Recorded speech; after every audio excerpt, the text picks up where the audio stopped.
Well, welcome everybody. Darren Saul, your host of Playing with Perspective, the suspended animation podcast. I have the lovely Lynda Tregoweth here in the studio. How are you, Lynda? I'm very well, Darren. Thank you. Thanks for having me on your show. My pleasure. It's episode 94. Can't believe Woohoo!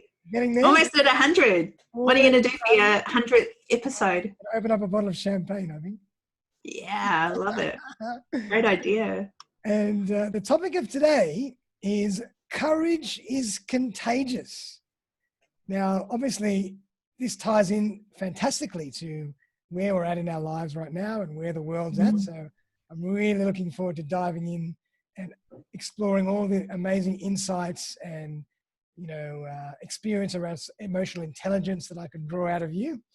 But for everybody out there, I'll just give everybody a bit of an insight into who Lynda is and what she's been up to.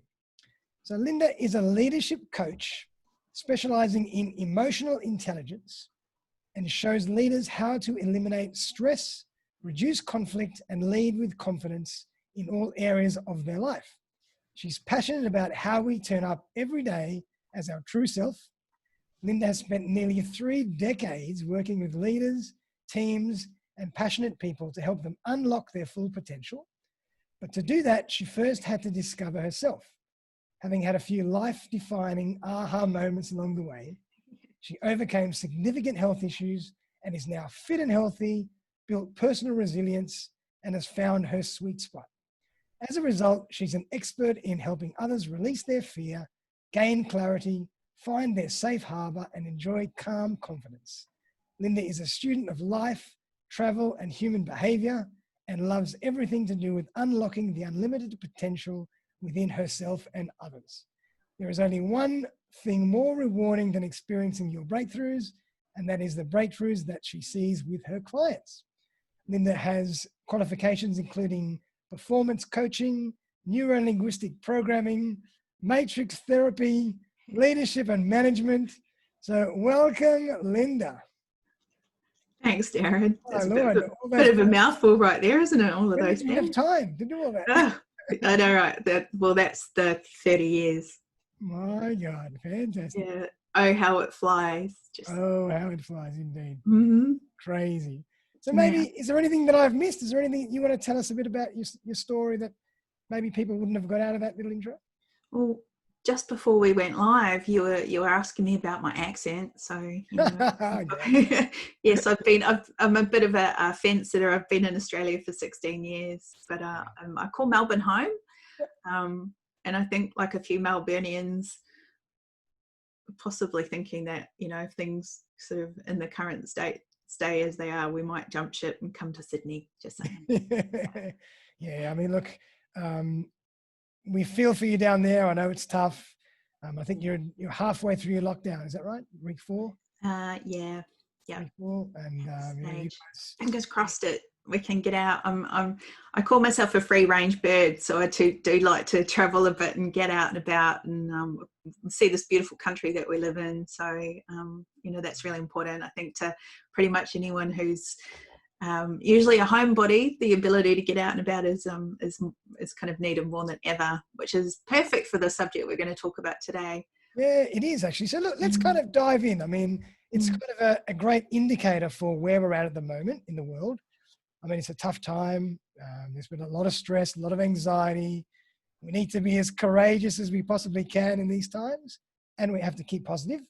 But what are you noticing just from your insights of observing people and observing society right now? How are people feeling?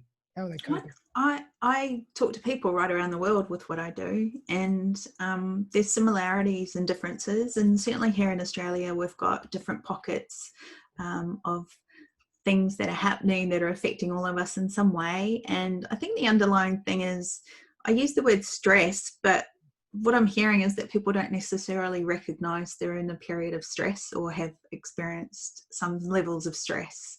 So I know we're going to get into that in a second, but around the world, you can pretty much, like, I've got friends and clients in the US, and they can pretty much cross one side of the street and kind of be in lockdown versus the other side of the street's pretty much their freedom Yeah, right. is It's like, that.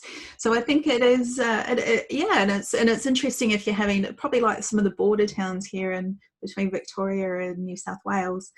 It can be challenging when you're in lockdown over here, but over there, you're not, and you've got family and friends, and that's where your job is, and those sorts of things. So I think it's just we're just generally having to think about how to do life quite differently at the moment, and maybe even see others for individual needs versus the sort of a collective need that we sort of lump everyone into from a society perspective usually. So I think it's certainly paramount here, and friends and family back in New Zealand, it's a different ball game again. So everywhere is different. You just got to take people for how they are on the day.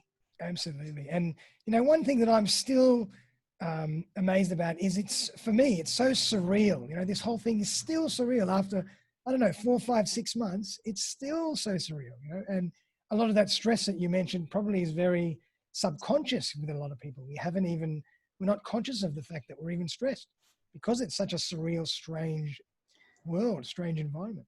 Well, I know from the work I do, people don't usually recognize that they're stressed, and I think there's partly the reason for that is because if we acknowledge that there's something going on, we have to do something about it, or we can choose not to do something about it. But I think now, what I've been seeing is that if people aren't feeling it directly themselves, someone that's in their life is feeling it directly, and not everyone has the same starting point in terms of their personal resilience. One of the groups of people, and I've done a few TV interviews recently, and I'm going to do another one on Friday with my friends at Ticket. And what I'm keen to ask those guys about is, how is it for newsreaders talking about this all the time? I know as individuals floating around on the planet, we're all getting a bit sick of hearing about it. We can't escape it, and we can't deny it. But as a newsreader, I wonder what it's like with the constant replay of the conversations about the cases, and it's like a whole different level. So I'm keen to ask that question of how they are. And I think if we look at our leaders in government and the pollies, I think it's a totally different conversation for politicians that they're having versus the normal policy stuff that they're looking at too. So it's different, but it affects everyone and it touches everyone in some way. It does. I mean, and so in terms of that, I mean, what are the signs of stress? Signs of, would you call them conscious stress? Conscious signs of stress? Well, I think it depends on the level of emotional intelligence that an individual has. As people, we really only recognize about 36% of time what our emotions are doing.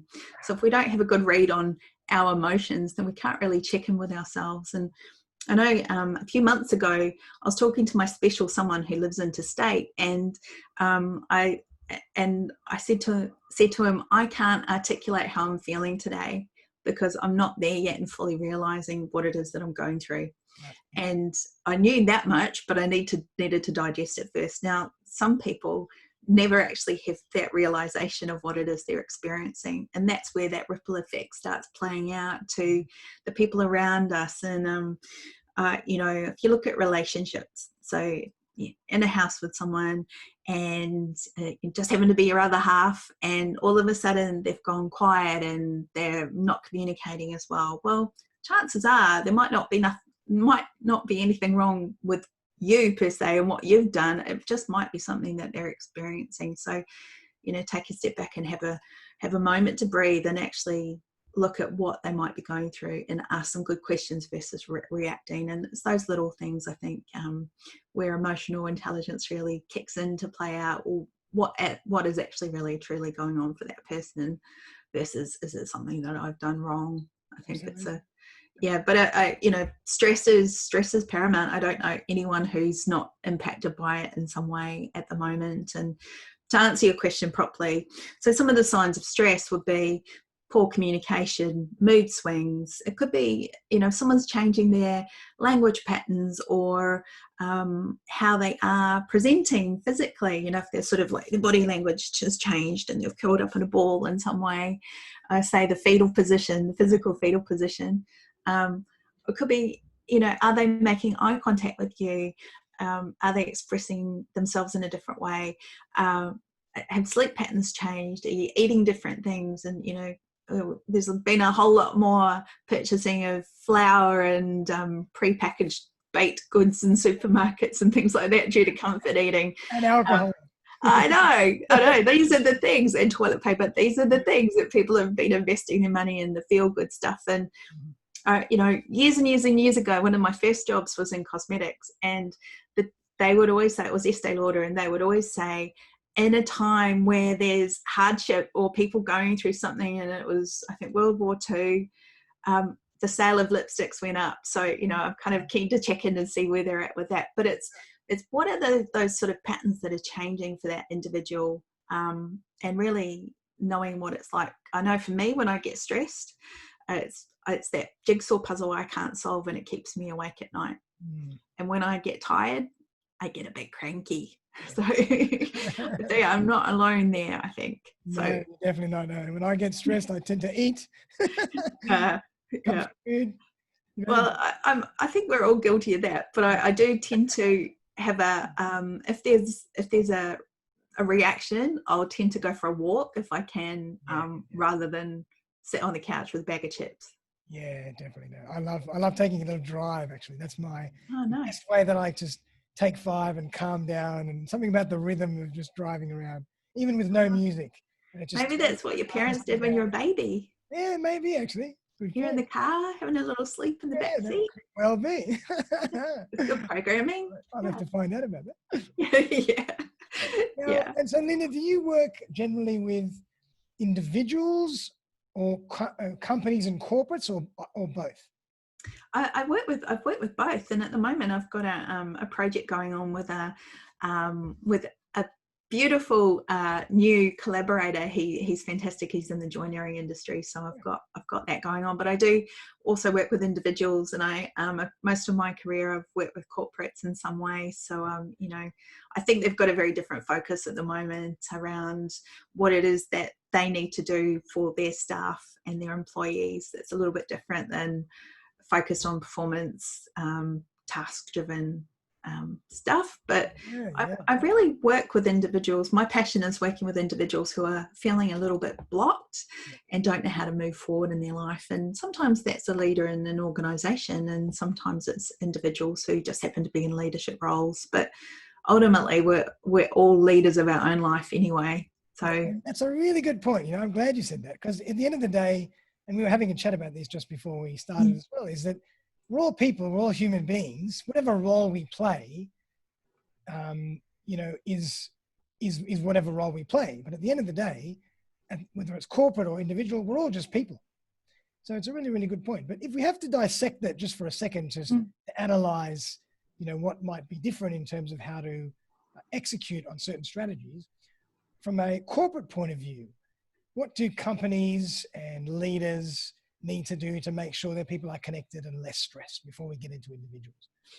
Yeah, I'm looking at corporates, and I'm also looking at, say, business owners who have teams. And you and I are part of a fantastic business networking group. So, you know, I know a lot of those guys who have individuals. Big shout out to BX. BX networking, gotta love those guys. But you know, we've met some amazing business owners, and present company included, in that mix. That it's kind of like, well, you've got big corporates and you've got smaller businesses.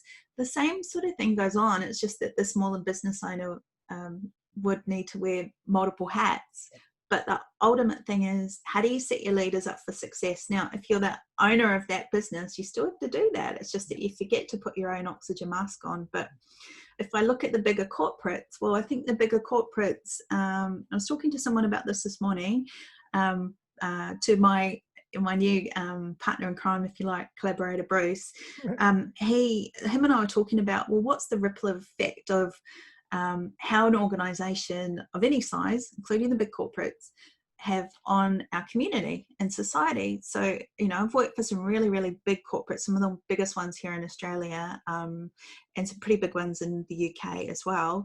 And the ripple effect of those individuals working in that big organisation back to the community. So if I'm looking at an organisation with, say, almost 40,000 people in it, what's the ripple effect to society of all those individuals and what they take back to their family, friends, interaction with other businesses? It's huge. So I believe personally that we can do more to not boil the ocean, but actually to start looking at our personal development and resilience in the workplace. That then enables those individuals to be more productive and more engaged, and to really set themselves up to be resilient. And if I look at my career here in corporate and the roles that I've been doing, either as a consultant or as a leader, I think I've had about 4 restructures just by the nature of the organizations I've been in and the work I've been doing, which is always quite people focused. That means that I've learned to be quite resilient, and all those other personal things as well have set me up for, I can kind of look at myself, look at what I need, and then hit the ground running again a little bit quicker than some people, because it's just what I just do. It's just like a thing, a muscle that I've built. But to set leaders up in organizations, they kind of need to do that too. But the common question I get is, but how do I do that? But it's the 4 walls of work. Well, what is it that you need as an individual on this planet? And how can your work support you through that? Hopefully they will. But chances are you might have to invest in some training and education for yourself. And then I think it's, what does the organisation supplement in terms of that to support their ongoing culture, the well-being of their people, and also the adaptability that we're going to need to be able to allow businesses to pivot through an uncertain time, because we just don't know what the future looks like. Absolutely. Some organizations might be able to have a good read of what that looks like, but I would say probably not. Yep. And the common denominator for that is we don't know how people are going to be just yet. Yeah. And that's a really good point. I mean, I always say that myself. We don't have to wait for our leaders and our company to invest in us and help us do things. There are so many ways to do that, even for very low cost. Like Absolutely. the last 6 to 12 months, I've been listening to so many podcasts, yeah, audio books. I've learned talking to people, I've learned so much, and it's been just about free. Yeah. You don't have to spend big money to develop yourself and grow and become a better person and become a better representative of your company and for your family as well. My thing is, what's your starting point? So if you know that something doesn't feel quite right, you can't articulate what that actually is. It's easy to find that out. Sometimes it just takes having a conversation or listening to a great podcast like yours, Darren, to have that little bit of an aha moment of, that really resonates with me. Start from that place and look at what's possible for you, rather than I couldn't, I shouldn't, I wouldn't. What if I do that? Who's it going to affect? Well, when you start looking at what it is that you need, it might feel a bit selfish, but actually you're able to help yourself and other people around you much better, and reduce the ripple effect of any negative impact that you might have on others if you're not able to manage your stress levels or manage your emotional responses. Great. So really what we've uncovered is the fact that people need to be as self-aware as possible and try and reflect on what they might need to help them manage any situation that they come into, and then take the plunge and try and find a way to upskill and develop themselves in the best way they can, whether or not that's help from their organization or they just do it themselves.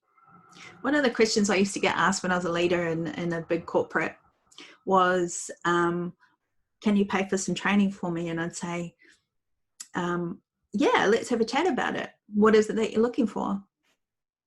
Often people wouldn't know what it is they're looking for, but they wanted some training.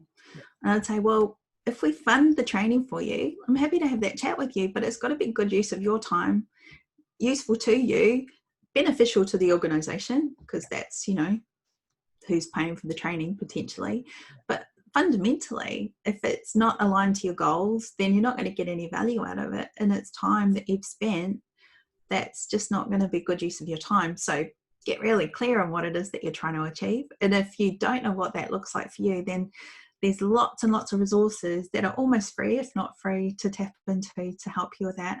And chances are there's going to be someone that you can find in your network who can actually spark that conversation and kind of play a bit of a mentoring role to help you get there. Because there's people doing the stuff that you potentially want to do. That's actually another great point you've just touched on. Like, you don't even have to find those resources in a traditional sense. You can actually just find a mentor or someone that you are inspired by or motivated by, and just ask them, can you kind of guide me through certain things, and maybe meet for a coffee once a week or whatever, or talk on Zoom once a week for an hour or whatever. And it's amazing how you can develop that way. Yeah. And it's like a win-win situation too, because it helps them really be aware of their skills and what they have to offer. So it's great. And are you finding in this particular time that companies are really spending money or resources and trying to work out how they can help their people more, or how are you finding that at the moment? I think it really is super varied. It depends what the focus of those leaders are right now. Some organizations at the beginning of the pandemic were set up to work from home, and I think they're probably a little bit further ahead in terms of how they operate. But if there are a couple of groups that I know that weren't set up at all to work from home and pretty inflexible about that, and all of a sudden had to shift. I question that they're actually really thinking about, as a broader organization, thinking about what do they need to function long term. If this is the new normal, what does that look like? And I think it's still very numbers driven. So, in this day and age, I believe that to enable your numbers or whatever it is that you're driving towards, whether it's customer experience, numbers, performance, productivity, profitability, all of those things that we need in business, what is it that you're doing to enable that from a people perspective? There's a couple of clients I'm working with at the moment to really dial that up. And what I've noticed is that when we've got times like this, communication actually drops because stress levels go up and our ability to communicate goes down. So, it's almost like we need to sort of dig in and do the opposite of what we naturally want to do. It's like fighting those sugar cravings. You want to actually eat and fuel your body with the good stuff that actually beats off those sugar cravings long term, and then sorts out the fatigue. But it's, instead of not communicating, work with your people, work with your suppliers, work with your customers to look at what it is that you can do to innovate for your future, and get your people on board. Utilize them. They want to be involved. And if you are if you're not communicating with them, then that's the opportunity to really do that, and also ask for the help that you need, because leaders can't do it all by themselves. But we kind of soldier on and get on with it. But that's not how it should be. And definitely, share the load, share the love, Darren. Absolutely, Lynda. And I mean, I'd love to hear more about, obviously speaking very confidentially, and from not sharing any information that's sensitive, but how are some of those companies increasing communication and increasing those connections? What are some of the ways people can do, companies or people or teams can do that? Yeah, I think what I've seen in the last few months is some of those leaders getting really stuck on what it is they can do, because they know their employees are going through stuff, but they don't know what's actually tangible to be able to talk to them about it. I wrote a little course and published it it's just on Udemy at the moment. Going to put it on my website, just got to get around to all of that. But really what that was sparked from was off the back of a couple of interviews I did, and those leaders said to me, I don't know what to say to my team that's relevant, and email doesn't seem to be the only way to do it. I'm like, well, what's your starting point? How do you communicate with them anyway? What's your usual thing? How do you want to be seen by your audience, whether it's your customers or your staff? Because how you show up and be as authentic as you can be is where you build trust. So kind of look at what the starting point is. If they weren't communicating a whole lot, it weren't communicating face to face, not always possible for some organizations, and certainly not always possible now, but eyeballing someone is a much better way to build trust, and people feel each other's energy. So kind of like there needs to be more of this type of stuff now than ever with groups, even if it's smaller groups. And I think a great example, and I was sharing with you earlier, is the conference that I usually attend every year held by Human Synergistics. I love those guys. They focus on culture and leadership. They've just managed to do a physical conference every year that they travel around Australia and New Zealand to do. 5,000 people on the first session this morning. That's a conference over 3 days. I think that's pretty magic. So if they can coordinate that and do that, then leaders can do that and show up as their true self for their people and coordinate and work out how to do that. But communication's key, and actually maybe opening it up to a Q&A session rather than telling session. Yeah. You're taking the words right out of my mouth. Like I was just about to say, I was thinking while you're talking, a lot of people would be thinking, where do I start? What do my people need? What options do I have? It's to hold a little Q&A or do some kind of a forum and ask the question, what do you want? What do you need? It's amazing to come back. People have a lot to say if they get given the opportunity, and they have a lot to offer. And one of the clients I was working with at the beginning of the pandemic, he was in the hospitality industry, and he had to kind of stand a lot of his team down because they weren't needed. With the hospitality industry pretty much sort of shut down to some degree at the beginning. Then they figured out they could do things differently, and takeaways and things like that bubbled up, and they figured out how to do take-home meals. But in order for that to happen, he started looking at his workforce, and what we did together was, what can you do to adapt your business model and your team to enable those guys to keep working for you in some way. A lot of them didn't meet job seeker or job keeper criteria here in Australia, so they weren't getting paid unless they were in physically working, being sort of on a work visa of some kind. So we're able to work out how to pivot that business and get those guys to help create how they might be able to contribute to getting things out to clients, and some deliveries and things like that, and different types of food. So it meant be able to keep the lights on and also keep those workers getting paid. But that client actually involved those guys to help shape that. He probably wouldn't have come up with the fit for purpose model without input from his clients and feedback from his customers. It's really important. It's so simple. A lot of the times we forget. Just ask. You never know what you'll actually learn when you just ask. It's really lonely to lead a business sometimes. It's lonely when you don't have people helping you and collaborating with you. And you've got this great resource. I think probably for some industries, you've got multiple people to tap into. Certainly for us, we've got people like business networking and other people we collaborate with. But for people in business, whether it's big corporate or smaller little companies, then it's the people that are right in front of you every day, be it your staff, your customers. Customers have sort of been left out of the communication loop to some degree too, and in some cases not even thought about while we're trying to sort of look after our teams. And then suppliers who are doing business with us, so they're part of that, I call it a food chain, that looks after putting food on the table for the employees and the customer. So it's a really important ecosystem that we're in. It is. And so such a good point is, try not to think just about what's just right in front of us. Think a little bit more laterally and think about the whole picture in a 3D point of view. And it's amazing how you start to see different angles and different things that you can achieve, and different ideas will come to you. Absolutely.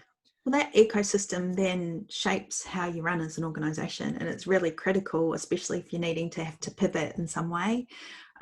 We know adaptability and opportunity is sort of right in front of us, and sometimes we can't figure out what that opportunity is without input from others. So ask for people to help shape that future for your organization.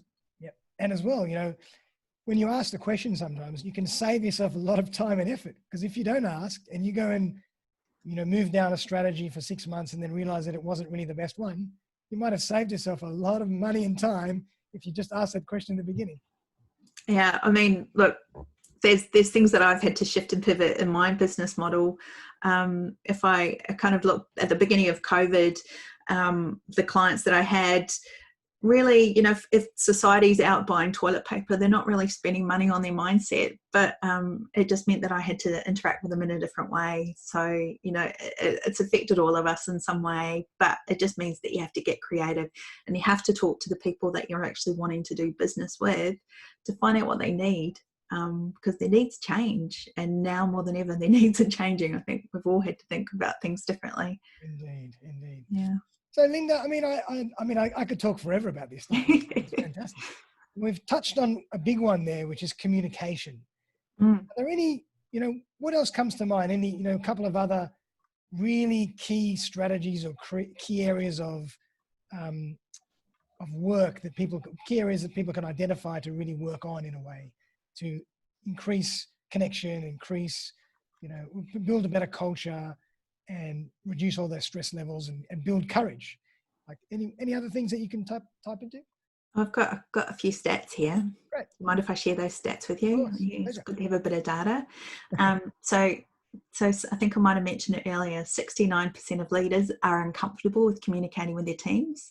So that's huge, huh? No way. So that's from Gallup. They one of their surveys last year. So 69% are uncomfortable communing with their team. And if I look at the number one fear for most people is public speaking. So, that I've heard. Yeah, so you can kind of look at the correlation between the two. And most of the time that drives that is, am I good enough? The fear of, am I going to look like a fraud? So, fear of judgment. Yeah, that's right. A fear of judgment, all of those things. And we're certainly hearing a lot about that with our pollies at the moment. And there's a whole lot of criticism generally with those guys. But kind of think about, well, what does that look like for you, and what is it that you need to do as a starting point? I always look at communication first. What are the signs and symbols of the organization and how people speak to each other in that organization? What are you hearing at the water cooler? If I think back to the last couple of years, and I'll put a broad time frame on it, not to name and shame people organizations I've worked with, but if you're looking at a call center environment, it's a bit different now because everyone's working from home.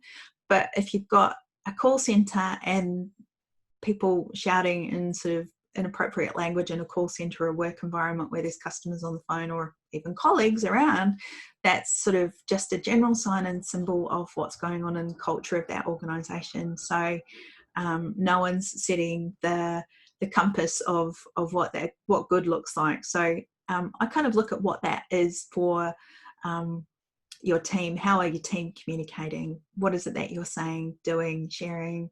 What are your personal experiences that you're sharing with them? And how authentic are you showing up to them? And what's your mood like? Because I think it's something like 16% of your workforce will model the behaviours that you're demonstrating. So if you're not showing up in a way that you want to see from the people around you, then maybe that's a kind of a checkpoint. So yeah, I've got a little framework that I use to help people kind of do a bit of a reset as to where they're at with how they're feeling. Because you can't. We were talking earlier about relationships and stuff. It kind of, if your partner's a little bit tired or grumpy and their communication gets less, then you might sort of have a different conversation with them versus, say, someone you work with. So I use this as a little tool to help people center themselves before they start a conversation and avoid that reactive blame type conversation, if you like. And it's aha. So it's my little aha moment. And I know it's easy to remember. So A is for awareness, and it's thinking about what you need.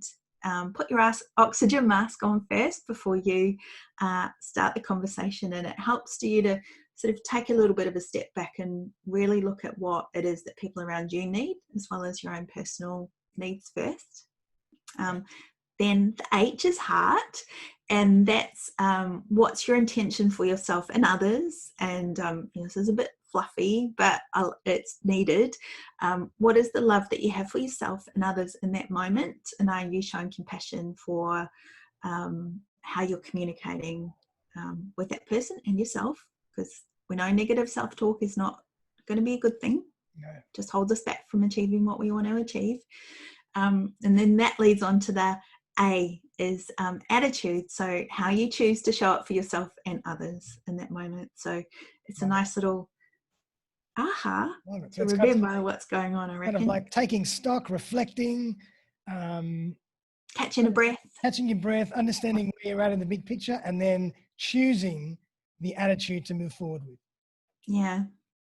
Because I think it's Winston Churchill who said, attitude determines your altitude, something like that. Yeah, Winston Churchill had the best sayings. He's the greatest sayings. I know, yeah, but it's so true. It's like how you choose to turn up for yourself and others every day determines where your outcomes are, I reckon. Yeah. So, yeah. Very true. And so, Lynda, tell us a bit more about how you work and who you work with and how we can actually contact you. Do you have online courses as well? Because I'd love everybody to really understand how to, learn more from you. Well, if they're interested in doing my course, I'm sort of adding it to my website at the moment, but it's on Udemy. So if you're interested in finding out what that is, it's how to speak up with confidence and authenticity, and it's called Unleash Your Superpowers. So we've all got those superpowers in us. I'll put you on the spot, Darren. What do you reckon your superpower is? Oh, I know. I'm gonna have to say one of my superpowers is humility. Nice, yeah. I would honestly say I see that, and it's super consistent because I've obviously friendly stalking you with your podcast show. Oh, thank you. Yeah, it's incredibly genuine and comes across really strongly. So thank you. Beautiful. Well, mine is I'd say putting together jigsaw puzzles. So I'm not saying people are jigsaw puzzles, but probably really helping them to understand what it is that they can do to unlock their potential. So it's like a thing. I love that, and it's simple. Yep. So yeah, what was your question? I forgot your question. I know. You're having too much fun. Yeah, I know. Oh, yeah. So where can people find me and those sorts of things? More about how you work and how people can find you. Yeah. Look, if people want to have a chat to me, they can jump on a discovery call and we can have a chat about what it is that you can do to help you level up in your leadership. So whether you're in a leadership role or your own life, we can do that. I also use some emotional intelligence tools to help you get a read on that too. So it's all very data driven, which I like, and then we can have a qualified chat about that. And I've also got a checklist that I would love for people to have access to, because it'll help them if they're in a place of stress at the moment, where there's some simple steps, 8 simple steps actually, to help step them through where they could get some relief. So they can go to my website, which is lindatregoweth.com/8 simple steps, and I'll give the link to you as well, and I know you'll put that in the podcast notes there. And obviously you're on LinkedIn as well. LinkedIn and Instagram and Facebook. All that stuff. Yep. Awesome. Certainly, I'll put all the links in the show notes. I think thank you. It'd be amazing for people to get in touch with you.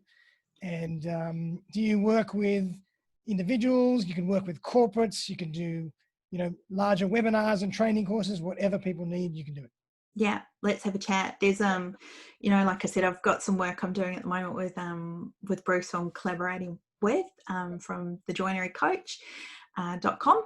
And then I'm also working with a couple of other clients as well. So I've got people I'm working with in New Zealand and the US. So I'm making the most of lockdown and how and not socializing through all the good stuff that I'm doing with these amazing people. So pretty grateful for that. Well, Lynda, it's been an absolute pleasure to chat with you.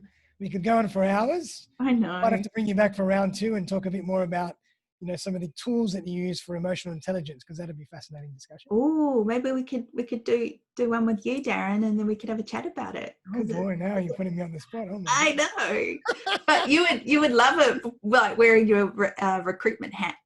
Yes. Yeah, and all the other cool stuff that you do too. All right, sounds good. Let's do it. But it's been really lovely to chat with you. I've learned so much, and I think it's been a really great, wake up call and breath of fresh air for people to kind of take stock of where they're at the moment and how they can move forward in a very positive way. So certainly get in touch with Lynda and check out all her sites and websites and social links and find out, she's probably got loads of great content that she puts out every day that can really help you. And I always like to ask my guests before they leave us, what would you like to leave us with today? For example, things that someone can put into place straight away and really benefit them moving forward from now. Okay, first thing would be for yourself, and we talk about putting the oxygen mask on, but notice what your breathing's doing. Nice. That's it's a simple thing. We all breathe, but I noticed myself a few weeks ago. I was at my personal training session in the morning, and there was a few things driving me a little bit nuts, and probably lack of sleep was one of them. And hey, I'm human. I totally own my own condition. But I was with my personal trainer, and I said to him, hang on a minute, I've just got to stop and breathe. And I realized my breathing was really shallow, and it was just because my head was really full of this jigsaw puzzle that I was trying to solve. And you kind of need to know when to get help for those things too. So I did. But I just noticed that my breathing was not in the right place to actually give me the energy that I needed to do fairly fundamentally basic things like exercise, which I love. Yeah. So it really was just a bit of a read for me to know what it is that's simple is probably your first thing. Look at how fast your speech is, how you are connecting and communicating with others and sharing with others, or have you sort of shut down? One of my clients that I've been working with, he said to me, I've gone into my cave. I need to just let me do my thing for a little while. I'm like, okay, we'll check in with each other. But the first thing is breathing. So if you notice that your breathing's a little bit out of whack, then there's a lot of meditation around to do. I've got a great Reiki teacher who's awesome, Franz, but there's just some simple techniques, and I think it's just start with that. And if you're noticing that your sleep patterns are changing, then reach out and we can have a chat about what it is that you can do personally to kind of get a bit of relief back on some of that stuff as well. And I've got a couple of things that I can share with people to help step them through that too. So awesome. Yeah. And did you just want to leave us with that one, or did you say you had a few things? Because I think you've got probably hundreds of them. I've probably got 100 things, but I don't want to overwhelm people. But I've got the 8 simple, 8 simple steps checklist. And then if people want to reach out and email me, they can request the stress signs checklist as well. So I use that because people don't generally know when they're stressed, and I'm not trying to say they need to know every detail, but it's the simple things that compound over time that they can kind of get a handle on pretty quickly if they don't have to wallow through it, is my point. Perfect. Sensational. Well, Lynda, it's been an absolute pleasure. Thank you, Darren. I've learned a hell of a lot. I think the audience has learned a hell of a lot. If you've got any questions for Lynda, send them through to me or send them directly to Lynda. She'd be only too happy to respond. And we'll definitely have Lynda back for another show, which she's going to work on with me very, very soon. Thanks, Darren. It's been awesome. Thank you. So everyone out there, have a great day, and we'll see you very, very soon for another episode of Playing with Perspective. Bye for now.